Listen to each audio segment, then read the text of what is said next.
De Héctor Sánchez, el álbum. La vida, la vida era un álbum. Cuando estaba nuevito, recién comprado, le sobraban agujeros blancos como ojos que miraban sin ver y que esperaban mansamente que cada figurita ocupase su lugar. Había que llenarlo al álbum para ganarse algo así como la computadora de la década del 60. Era una Fulvense, una pelota majestuosa que venía con los gajos negros y blancos, con la F en un firulete que parecía una chilena de un Perfumo, de un Albrecht, de un Matosas, de un Marzolini.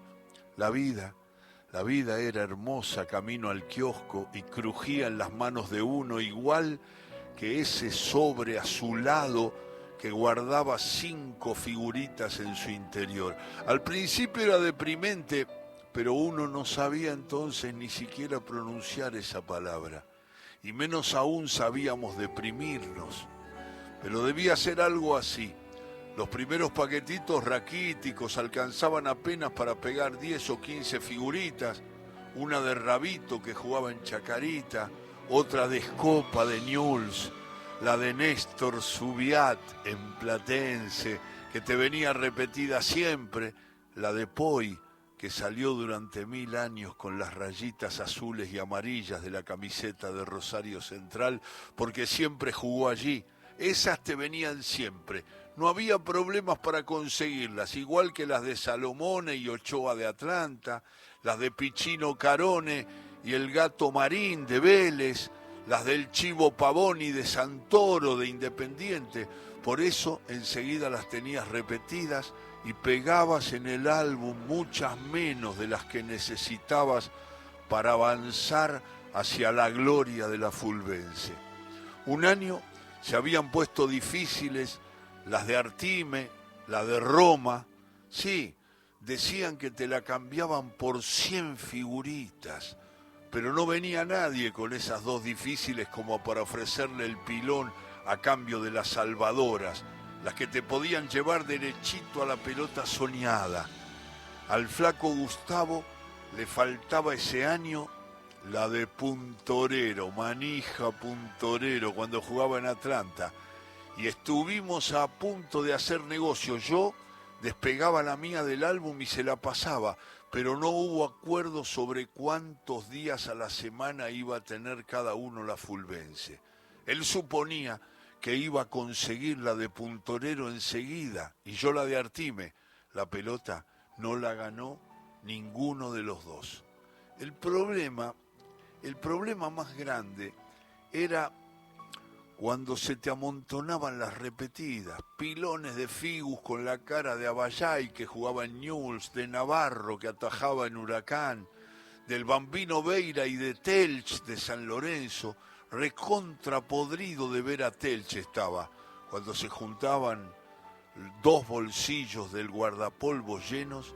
Era el momento de abandonar las políticas conservadoras y largarse a jugar a la tapadita o al espejito en los recreos. Podías perder 20 figus como máximo en un recreo o ganar otras tantas, porque el timbre siempre sonaba antes de lo que uno esperaba. Claro, todo eso mientras no se armaran esos tumultos cuando se juntaban muchas figus en un solo partido. Una barrita de pibes presionaba y empujaba hasta forzar una avalancha sobre los 2 o 3 que jugaban para manotear figus malavidas. Algunos de esos debe haber llegado lejos en el camino de la fulería, que se iniciaba con el robo de figuritas. Ministro, diputado, qué sé yo, juez venal, periodista famoso y vendido, cualquiera de esas cosas. Una vez recuperados de esos sustos, vuelta a separar las repetidas de las nuevas, las que servían para pegar en el álbum con la idea fija de dejarlo bien gordo, robusto, pegoteado en alguna hoja, pero llenito de figus, y llevarlo corriendo al kiosco ansiosos y felices. Bueno, qué sé yo, ¿Milico? No, Milico no, porque ninguno de nosotros quería ser Cana o Milico.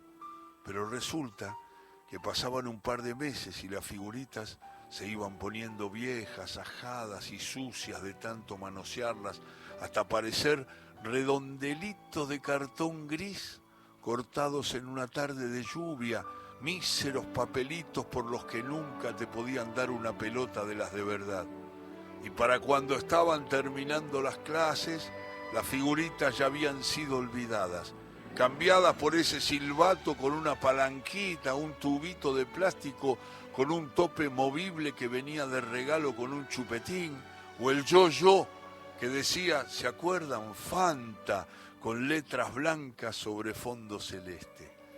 Las monedas que juntabas en campañas extraordinarias cuando venían visitas o en furibundas arremetidas al monedero escuálido de tu vieja, especialmente flaco cuando ya eran como las 8 de la noche y las compras de última hora, pan, queso para rallar, espirales, lo habían vaciado. Bueno, esas monedas se empezaban a guardar para otros fines, los petardos, los rompeportones, los triangulitos que el kiosco ya vendía desde noviembre. Nadie había ganado la Fulbense ese año, pero todos sabíamos que en el siguiente saldrían nuevas figuritas, con los jugadores nuevos de cada equipo y tal vez con otro formato, hasta que al año siguiente volvían y empezaba el ritual de nuevo, uno que hacía correr el pilón de figuritas con maestría y velocidad majestuosas, mientras el que miraba tenía que receptar y concretar los negocios a la velocidad del rayo. A las repetidas se les daba el visto bueno con un insistente la tengo, y cuando aparecía una que hacía falta se le decía te la cambio, y ahí empezaba una negociación difícil y dura de las que el Banco Mundial debe haber sacado algún aprendizaje. 50 figus querés por esa de Pachamé, pero andá a robar a los caminos, salí. Era un formulismo para conseguir rebajas, pura formalidad, porque lo más probable era que esas 50 figuritas cambiaran de dueño a cambio de la esquiva y faltante de Pachamé. Uno de esos años vinieron tipo tarjetones rectangulares, ¿se acuerdan? Con fotos y también con dibujos medio cómicos. Con los años sabríamos que se llamaban caricaturas y que habían sido dibujadas por Pérez de Lía, un capo de los plumines y los pinceles. Pero en ese momento simplemente nos reíamos con el dibujo del mono Gatica, que había muerto hacía 4 años, a quien se lo veía en un ring con guantes y todo comiendo una banana. A mi primo Miguel le causaba una especial gracia ese dibujo, hasta la carcajada.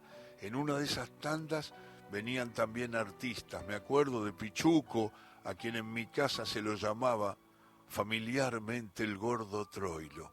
Y también de unos tipos que trabajaban en la tele, que conducían programas que duraban 8 horas los sábados y domingos, esos en donde cantaba Rafael, buscaban un premio escondido en un árbol o le hacían preguntas a un jugador de Boca sentado en una silla con la gente mirando la nuca de ese jugador, o mostraban el casamiento de Palito Ortega con Evangelina Salazar, los sábados circulares de Mancera. Para nosotros era Jacinta Pichimagüida, Evangelina Salazar, la maestra de los jueves a la noche por la tele. Coire, Brizuela Méndez, Pipo Mancera se llamaban esos tipos, los conductores de esos programas largos que salían un año en la Figus, pero casi no nos interesaban esas de los artistas. Sacaban, cuando abrías el paquete nuevo, ese del kiosquero que sacaba de una cajita que estaba arriba de la golosinera, buscaban otra cosa. Jugadores buscaban, te latía el corazón más rápido como cuando tu viejo te llevaba a la cancha y bajabas del colectivo y caminabas 2 o 3 cuadras y empezabas a escuchar ese rumor, esos gritos que al oírse todos juntos parecían un trueno. A veces te daba un poco de miedo si había mucha gente, pero también unas ganas tremendas de entrar de una vez y buscar el lugarcito en la tribuna, mirar el verde de la cancha que solo se ve así en la cancha, iluminado por el sol y los colores de las banderas detrás de los arcos. Así te pasaba cuando abrías el paquete de Figus y esperabas que te viniera la difícil, la de Amadeo Carrizo, la de Artime, la del Coco Basile, que un año no la conseguía nadie. Después, mucho después, me pareció que era como orejear las cartas en el truco, cuando aparecen las rayitas de la espada al borde de dos barajas y tapás la tercera para correrla suavemente, deslizando los dedos y esperando que asome la puntita brava del ancho o la sonrisa de los 7 dibujos celestes cruzados para atacar, o aunque sea para buscar roña por un ratito. Aquellas figuritas, las de antes, las que te prometían una pelota número 5 como premio, la fulvense que hacía brillar los ojos al mirar la contratapa del álbum, no eran cartas para ataúdes, apenas eran un mazo de fantasía que te permitía tener a todo tu equipo en tus manos, formarlo mientras lo pegabas cada uno en su círculo, mirarlo agradecidamente cuando ganaba. Y también te podías enojar, pelearte, agarrarte unas calenturas de esas que un futbolero conoce bien porque son parte de su piel y de su salud. Podías, por ejemplo, mirar con no poco rencor la cara del jugador que había clavado un doloroso gol en el medio de tu corazón abierto, de tu dolor de pibe crédulo, de la orgullosa camiseta de tu equipo, regalo de Reyes, puesta sobre una piel todavía virgen, mientras te sentabas en la cama para mirar el álbum en silencio. Ese mismo álbum que siguió estando en un rincón de la pieza, en el fondo del placar o en el techo del ropero, cuando ya no juntábamos figuritas y las primeras novias te enloquecían la sangre.